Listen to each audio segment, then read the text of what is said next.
ako mga anak ng turkey bacon. Ang turkey bacon kasi mga anak, wala siyang wala siyang fat. Hindi siya fatty food.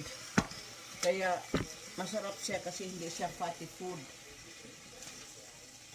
O, tingnan mo, hindi katulad sa bacon na talagang puro fats, nagmantika talaga. Ito wala siyang mantika. Kaya masarap ko kainin mga anak. Pero hindi to favorite ni kaya lang talagang gusto kong maiwas sa mantika siya. Siya lang naman ang kakain nito kasi pero maybe magkakain pala ako nito kasi to turkey, hindi siya baboy. Pwede naman tayo sa ngayon sa Lent, pwede tayo. Pero bukas wag kumain ng mga kung ano ako, isda lang talaga pag Friday. Oo.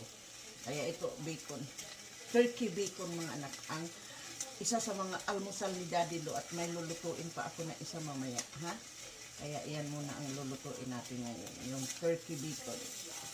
Bye for now.